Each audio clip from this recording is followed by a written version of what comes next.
Alright, so today we're going to do a video about the size of medieval armies. The question being, how large were armies in the Middle Ages? This is an area that I think is at times misunderstood. My guess is that most people tend to overestimate the size of armies in the Middle Ages. This is for two reasons. First of all, Hollywood. If you watch a lot of Hollywood movies, you will see they depict armies in the Middle Ages as being much larger than they actually were. This makes sense why they would do this. They're trying to be impressive. They want it to look, grandiose.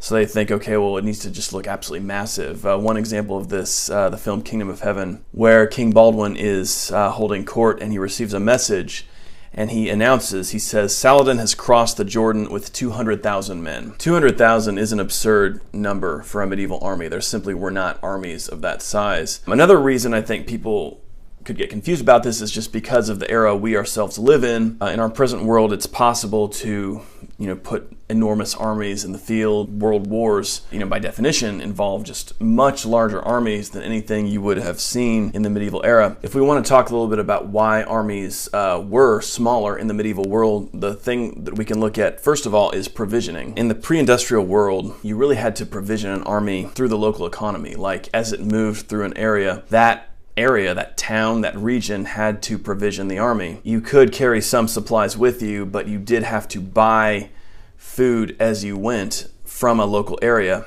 Beyond a few thousand, it's very tough to supply an army with just the resources from a medieval economy. A real danger from a medieval army was that it would starve. If a commander was incompetent, you could easily get a situation where an army is no longer a formidable force, but it becomes a liability. It becomes a large group of hungry, perhaps even sick men. There were basically several ways to provision an army in the Middle Ages. You can bring up supplies from some other location, and this was done, and this could be done very effectively if a commander knew what he was doing. The other way, of course, is to provision locally, so using the local economy, the local markets. The other way, of course, is to raid, and this could be done if you're in hostile territory. So let's go ahead and look at some battles. I want to look at some examples of medieval battles, famous ones that we know we have a pretty good idea of the size of the armies involved, and this will give us a good overview of how big a medieval army could be.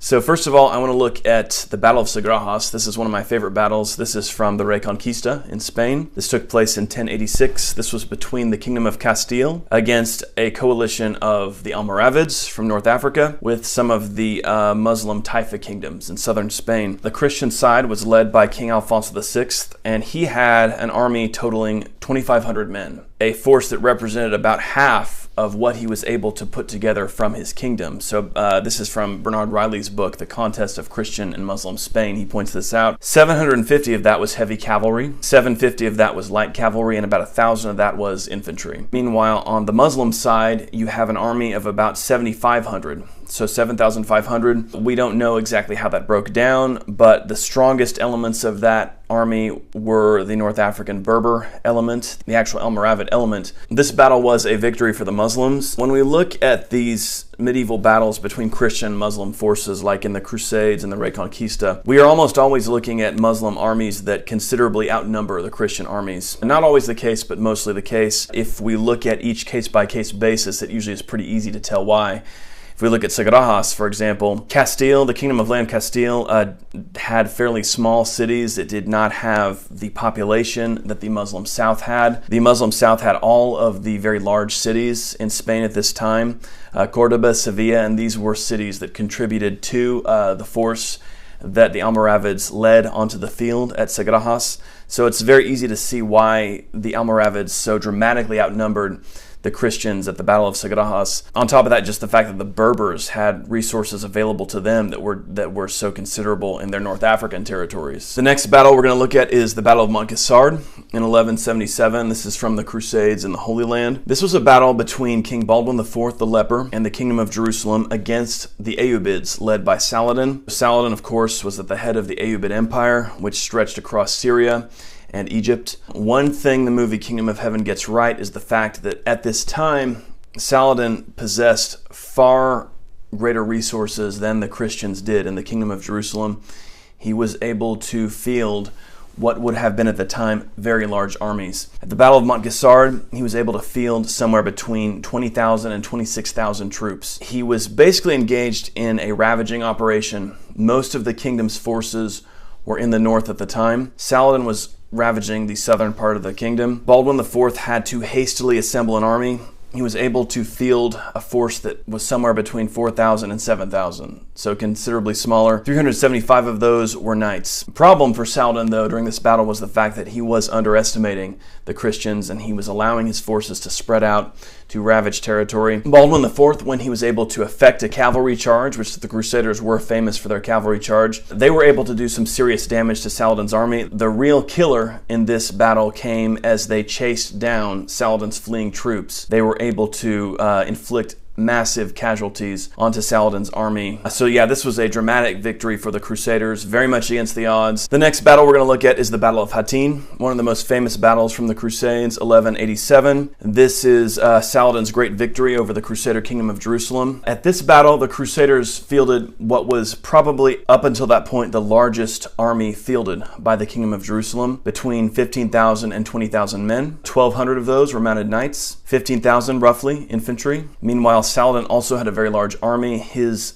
considerably outnumbered the Crusader army. He had between 30 and 40,000 troops. This was a massive victory for Saladin. So now let's return to Spain and the Reconquista. We're going to look at the Battle of Las Navas de Tolosa in 1212. This is one of the key victories for the Christians over the Muslims. The Christian army was made up of a coalition from various Christian kingdoms, the Kingdom of Castile, the Kingdom of Aragon, the Kingdom of Navarre, also some forces from Portugal and Leon. In total, the Christian coalition between 12,000 and 14,000 troops. For the Muslims, which again was made up of a large coalition, again we have a large force from North Africa, the Berbers. This Muslim army is led by the Almohads, and there's also forces from the Muslim portions of Spain, the great cities of Muslim Spain. The Muslim force of this army was between 22,000 and 30,000. So once again, the Muslims very much outnumber the Christians. This battle is a decisive victory for the Christians. The Christians crush the Almohad forces. This is one of the turning points in the Reconquista. So now let's look at the First Crusade. The First Crusade, of course, is a large expedition that sets off from various parts of Western Europe and ends up conquering Jerusalem. A lot of people imagine this must have been just hundreds of thousands of men. Scholars don't think so. The numbers were between 30,000 and 35,000 total, made up of multiple armies from the south of France, from Norman Italy and Sicily, from the north of France, and also from the Holy Roman Empire. So this is a total of about 30,000, and about 5,000 of that was cavalry, so about 5,000 knights total. So we can see, yeah, this was one of the biggest military campaigns of the High Middle Ages, and yet still it wasn't that large. We're looking at about 30,000 men. The campaign where they conquered Jerusalem, of course, by this point, the army had been reduced, both because of casualties and because of troops staying behind to garrison previous conquests, and because of desertions too. At the conquest of Jerusalem in 1099, the Crusaders have about 12,000. All right, so just to close off, I want to take a look at some smaller scale battles now. We looked at a lot of large battles that involved, the gathering of very large coalitions. I want to look at some battles now that were more regional. So first of all, let's look at a battle between the Normans, who ruled the Principality of Antioch, and the Turks. This is the Battle of Sarmin in 1115. The Normans at this battle had a force of 2,700.